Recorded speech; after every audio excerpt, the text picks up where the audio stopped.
नमस्कार दोस्तों। अगर किसी एक व्यक्ति के पास राष्ट्रपति, अरबपति और रॉयल फैमिली के सीक्रेट्स हों, तो असली पावर किसके पास होगी? आज हम उसी के केस का विश्लेषण करेंगे। एक आदमी जो ना पॉलिटिशियन था, ना टेक बिलियनियर, ना हॉलीवुड स्टार, फिर भी उसके घर पर दुनिया के सबसे ताकतवर लोग डिनर करने आते थे।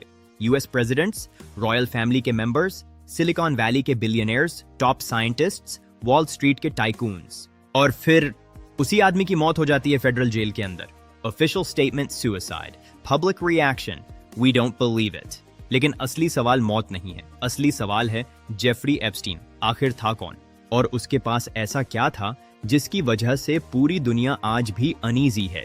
सोचिए, न्यूयॉर्क के मैनहट्टन में 7 स्टोरी मैंशन, दरवाजे पर अजीब सजावट। सोचिए इसके पीछे क्या राज हो सकते हैं। अंदर luxury, art pieces, strange sculptures, private meeting rooms. ये कमरे सिर्फ गुप्त मुलाकातों के लिए थे। लेकिन सबसे डिस्टर्बिंग बात क्या थी? हिडन कैमरास, हर कोने में छिपी हुई नजरें। विक्टिम टेस्टिमोनीज के अनुसार कई रूम्स में सर्वेलेंस सिस्टम लगा हुआ था। Bedrooms, bathrooms, guest rooms. अब इमेजिन कीजिए, जरा सोचिए इस भयानक सच्चाई के बारे में। अगर आपके पास पावरफुल लोगों की प्राइवेट रिकॉर्डिंग्स हों, तो असली पावर किसके पास होगी? जेफरी एप्स्टीन का जन्म 1953 में हुआ था। वो ब्रुकलिन में मिडिल क्लास फैमिली में बड़ा हुआ। कॉलेज ड्रॉप आउट था, डिग्री कंप्लीट नहीं की, लेकिन समहाउ वो elite private school Dalton school में टीचर बन गया। फिर अचानक वॉल स्ट्रीट में entry, investment world, high net worth clients, यहां से उसकी राइज शुरू हुई। लेकिन असली ब्रेक थ्रू तब आया जब उसकी मुलाकात हुई लेस्ली वेक्सनर से। वेक्सनर विक्टोरियाज सीक्रेट एम्पायर के मालिक, अमेरिका के रिचेस्ट बिजनेसमैन में से एक। 1980s में वेक्सनर ने एप्स्टीन को फाइनेंशियल एडवाइजर बना लिया। धीरे धीरे रिलेशनशिप इतना डीप हुआ कि वेक्सनर ने उसे पावर ऑफ अटर्नी तक दे दी। पावर ऑफ अटर्नी का मतलब आप किसी को अपने फाइनेंशियल डिसीजंस का कंट्रोल दे रहे हैं। यहीं से एप्स्टीन का लाइफस्टाइल ड्रामेटिकली चेंज हुआ। Private jets, luxury properties, elite parties, political connections और सबसे बड़ा एसेट एक्सेस। एक्सेस किस चीज का? पावर का। एप्स्टीन हर जगह दिखने लगा।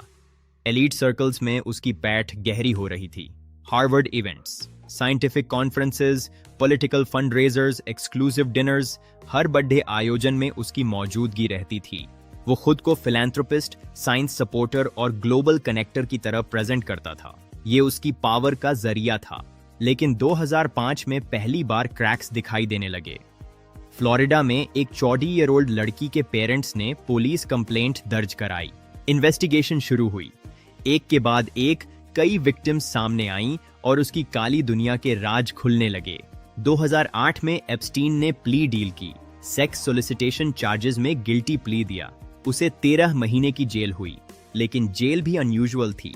Day time work release, soft conditions. उसे जेल में भी आजादी मिल रही थी। कई लोगों ने इसे स्वीट हार्ट डील कहा। यहीं से पब्लिक सस्पिशन शुरू हुआ। क्यों इतनी लीनियंट डील? किसने प्रोटेक्ट किया? 2008 के बाद लॉजिकली तो उसे सोशल सर्कल से बाहर कर दिया जाना चाहिए था, लेकिन हुआ उल्टा। वो फिर भी एलीट सर्कल्स में एक्टिव रहा। मैनहट्टन मैंशन में मीटिंग्स चलती रहीं। प्राइवेट आइलैंड पर गेस्ट्स आते रहे। लिटिल सेंट जेम्स, उसका प्राइवेट आइलैंड जिसे मीडिया ने पीडोफाइल आइलैंड कहा। फ्लाइट लॉग्स पब्लिक हुए। इन लॉग्स में कई हाई प्रोफाइल नेम्स दिखे। नामों की ये फहरिस्त दुनिया भर को चौंकाने वाली थी।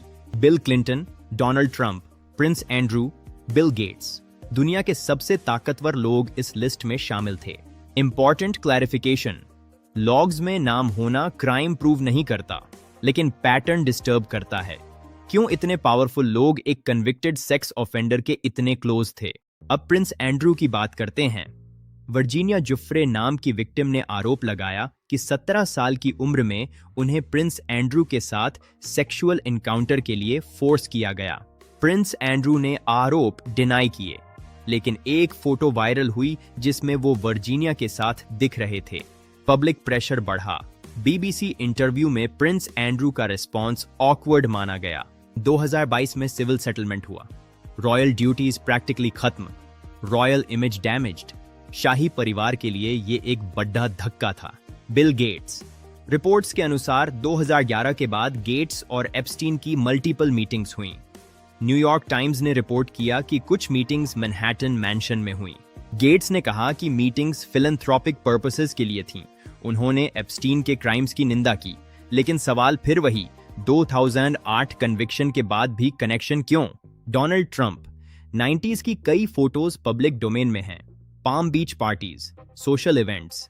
ट्रंप ने बाद में कहा कि उन्होंने एप्स्टीन से डिस्टेंस बना लिया था। 2019 में एप्स्टीन अरेस्ट हुआ, फेडरल जेल, न्यूयॉर्क।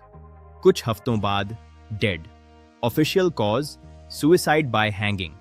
एक रहस्यमयी अंत। लेकिन प्रॉब्लम्स क्या थीं? सेलमेट ट्रांसफर हो चुका था। सिक्योरिटी कैमरास अलेजिडली मैलफंक्शन कर रहे थे। गार्ड्स रिपोर्टेडली सो गए थे। बहुत सारे सवाल अनसुलझे रह गए। कॉन्स्पिरेसी थ्योरीज एक्सप्लोड हुई। हैशटैग ट्रेंड करने लगा। Epstein didn't kill himself. दुनिया को इस सच पर यकीन नहीं था।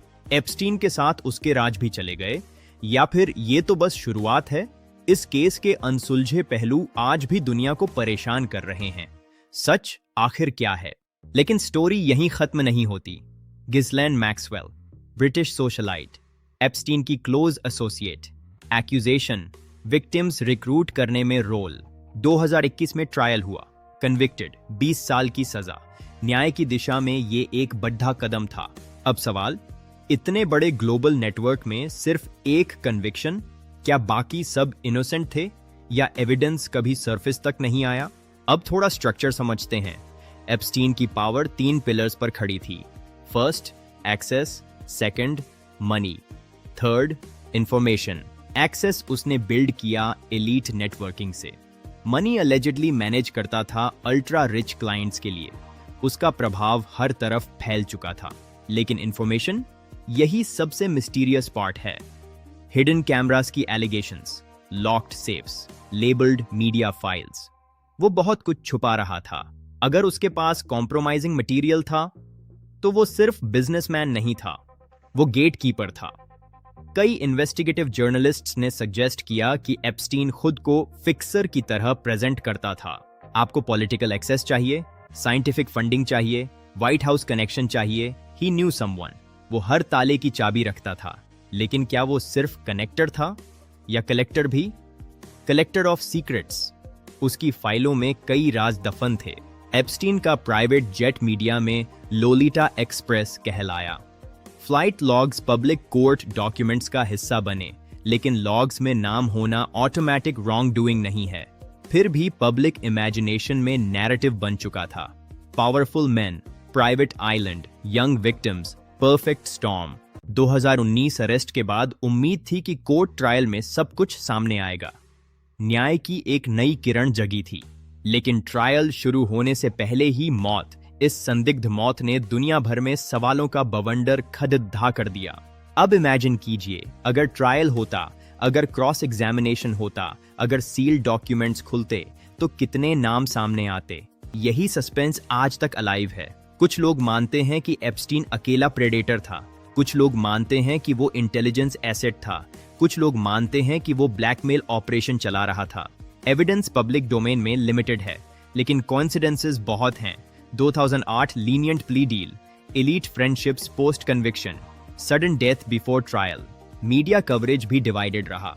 कुछ आउटलेट्स इसे इंडिविजुअल क्राइम स्टोरी मानते हैं, कुछ इसे सिस्टमिक करप्शन का सिंबल। हर किसी का अपना नजरिया था। एक बात क्लियर है, एप्स्टीन पावरफुल लोगों के बीच कंफर्टेबल था। वो प्रेसिडेंट्स के साथ फोटोज में दिखता था, साइंटिस्ट्स के साथ कॉन्फ्रेंसेस में, बिलियनियर्स के साथ डिनर्स में, कॉलेज ड्रॉप आउट से ग्लोबल इंसाइडर तक। ये जंप नॉर्मल नहीं है। क्या ये अंत है, या बस एक बड़े सच का पर्दा गिरना? फैसला आप पर है। अब थोड़ा साइकोलॉजी समझिए।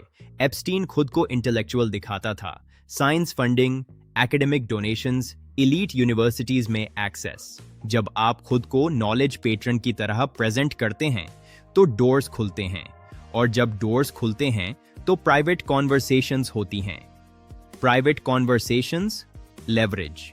एप्स्टीन की डेथ के बाद यूएस डिपार्टमेंट ऑफ जस्टिस ने इन्वेस्टिगेशन कंडक्ट की। ऑफिशियल फाइंडिंग्स सुसाइड की तरफ इशारा करती हैं, लेकिन पब्लिक ट्रस्ट ऑलरेडी फ्रैजाइल था, क्योंकि सवाल सिर्फ जेल सिक्योरिटी का नहीं था, सवाल था क्या पावरफुल कनेक्शंस इन्फ्लुएंस कर सकते हैं आउटकम्स को। एप्स्टीन केस ने एक अनकंफर्टेबल ट्रूथ हाईलाइट किया। पावर सर्कल्स अक्सर इंसुलेटेड होते हैं। रिच एंड पावरफुल लोग प्राइवेट नेटवर्क्स में इंटरैक्ट करते हैं।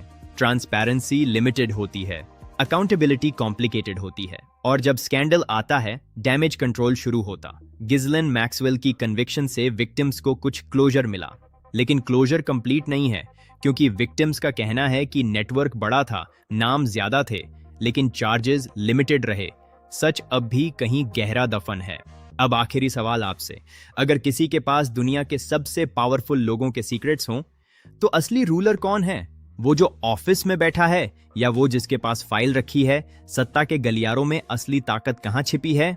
जेफरी एप्स्टीन मर चुका है, लेकिन उसका शैडो अभी भी ग्लोबल पॉलिटिक्स और इलीट सर्कल्स पर मंडरा रहा है। और शायद कहानी अभी पूरी नहीं हुई है। अब फैसला आपका है। क्या हम कभी पूरा सच जान पाएंगे? क्या ये एक अकेले क्रिमिनल की कहानी थी, या ये उस इनविजिबल सिस्टम की झलक थी जो खुद को प्रोटेक्ट करना जानता है?